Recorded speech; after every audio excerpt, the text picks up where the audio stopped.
네, 반갑습니다. 12월 21일 일일 브리핑 시작합니다. 집값 반토막, 희망이 보인다. 약간 중의적인 의미의 제목을 붙여봤습니다. 집값이 반토막 나야 희망이 보인다. 집값 반토막 날까라는 희망이 보인다.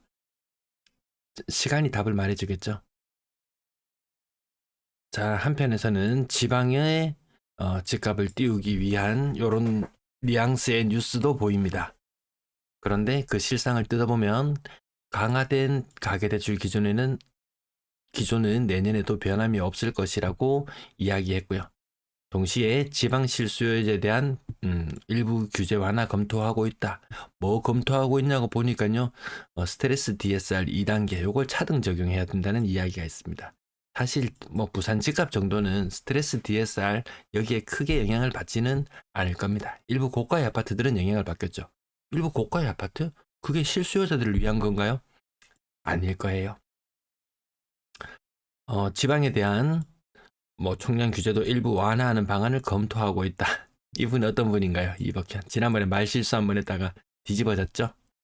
과연 될 수 있을지. 하지만 기본 기조는 강화된 가계대출 방안 요것을 계속 유지해 나간다는 것입니다. 반토막 나야 산다? 요 제목도 한번 붙여봤었는데요. 요 내용 때문에 집값 반토막 희망이 보인다 이렇게 했습니다.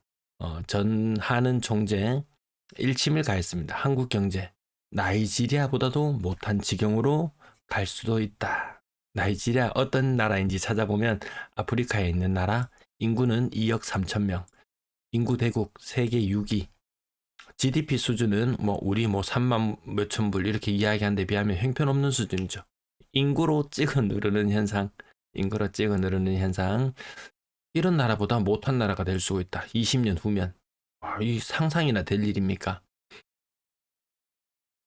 자, 그 뉴스 내용을 살펴보면 일본과 독일이 뭐 저성장, 제조업 강국들 저성장 기조를 거쳐왔다. 우리도 이 길을 가게 될 것이다.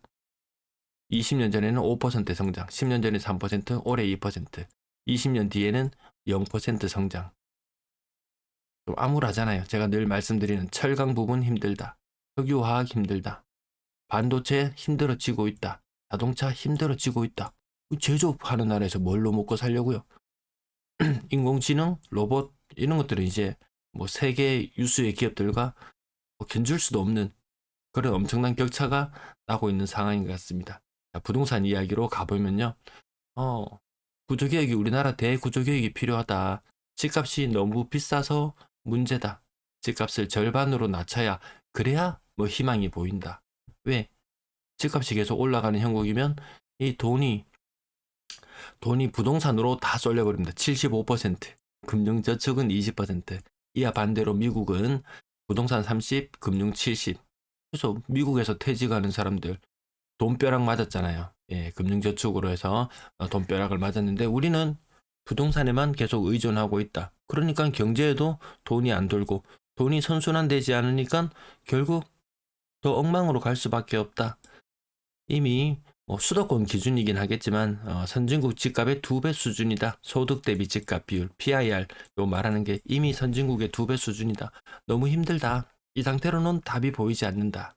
결국 집값이 반값으로 내려야 한다. 근데 경제 성장률이요 이렇게 계속 떨어지는 구간으로 계속 접어들게 되면 집값 반토막 나지 마라 그래도 반토막 날 거예요. 2034년 되면 가구 수가 감소한다는 그런 말씀을 전해드렸는데요. 가장 최근의 자료를 보면 부산은 2032년부터 가구 수가 감소하기 시작한대요. 24년도 다 지나가 버렸고 이제 7년밖에 남지 않았습니다. 인구수 줄고 뭐 인터넷 쇼핑 발달하고 안 그래도 사람들 안 돌아다니는데 가구 수마저 줄어든다? 집에 대한 수요는 더 떨어질 수밖에 없을 것이다. 그럼 또 이야기할 거예요. 뭐 저수지 효과니 저수지가 마르기 시작하면서 모이는 곳에만 더 모인다. 그 현상은 당연히 나타날 수밖에 없는 거고요. 전반적으로 일단 좋지 않다라는 것을 깔고 시작한다.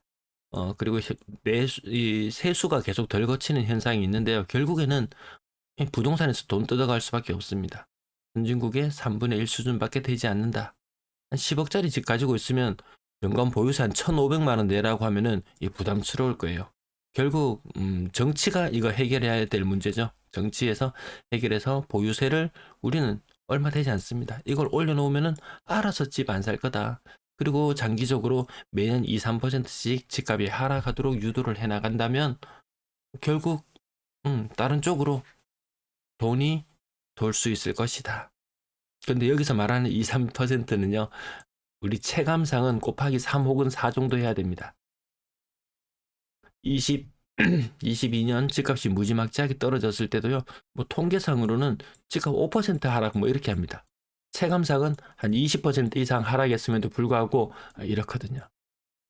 매년 2, 3%씩 집값 떨어지는 거 가만히 정부가 내버려 두기만 해도 우리는 부동산도 안정, 굳이 뭐 욕심내서 빚 많이 내서 집 살려고 하지 않아도 되는 그런 시절. 그거 와야지. 그런 시절이 와야지 살 수 있다. 부동산이 반토막 나야 희망이 보인다. 그런 내용의 뉴스였습니다. 쿠팡알리 좀 이용해 주시고요. 매도 물량 6만 개를 계속 상회하는 상태. 전세 매물 계속 줄어들고 월세 매물은 약간 늘고 분양권 매도 물량이요. 2,312개. 대구는 그 미분양 많고 입주 물량 많았다는 그 대구도 이제 한풀 꺾였습니다. 대구보다도 훨씬 더 많은 분양권 매도 물량. 뭐 어느 동네가 늘어났나 보면 강동동 좀 늘어나고 그 다음에 남구 이쪽 남구 지역 조금 늘어나고 뭐 야금야금 조금씩 늘어나 있습니다. 부산의 매수 심리는 나아질 힘이 보이지 않습니다. 자, 거래량 11월 거래량 이제 한 98% 정도 마무리되어 있고요.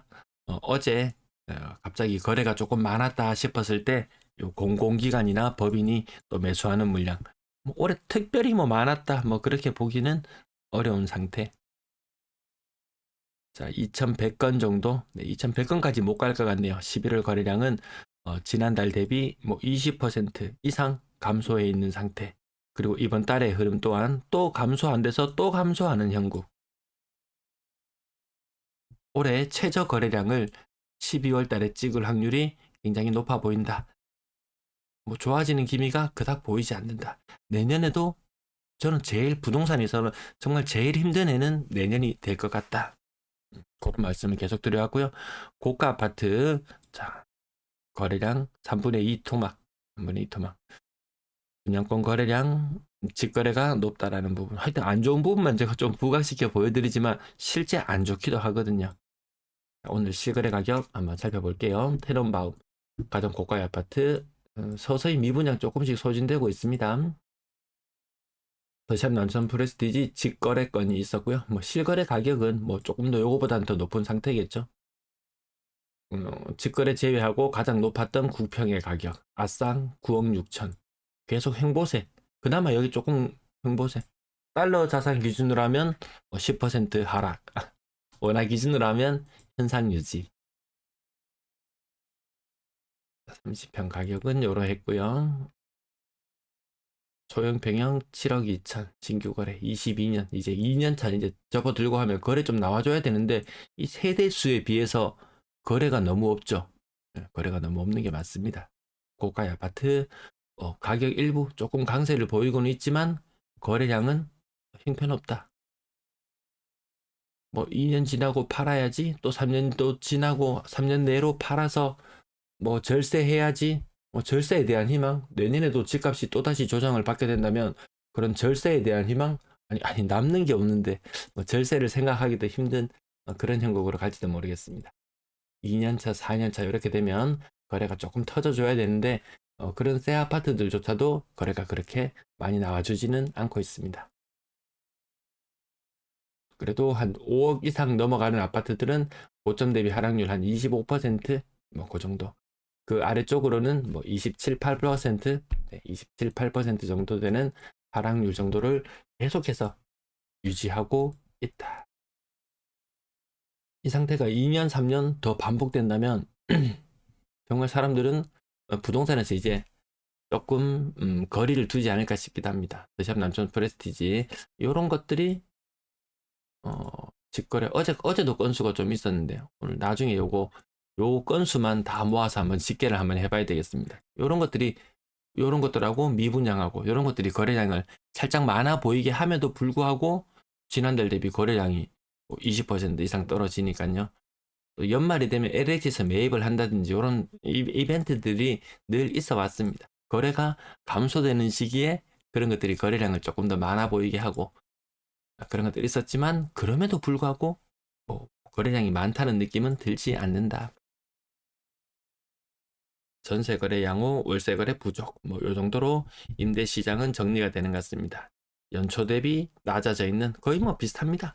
예, 월세 좀 올랐다고 해가지고 이 뒷조사를 좀 해보면요, 월세 보증금이 많이 떨어져 있어요. 전월세 시장 큰 변화가 없다. 예.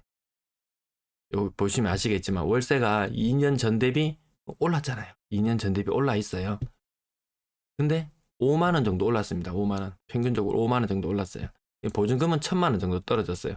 1,000만 원에 보증금 1,000만 원에 5만 원. 그렇게 생각한다면 2년 전이나 지금이나 별반 차이가 없다.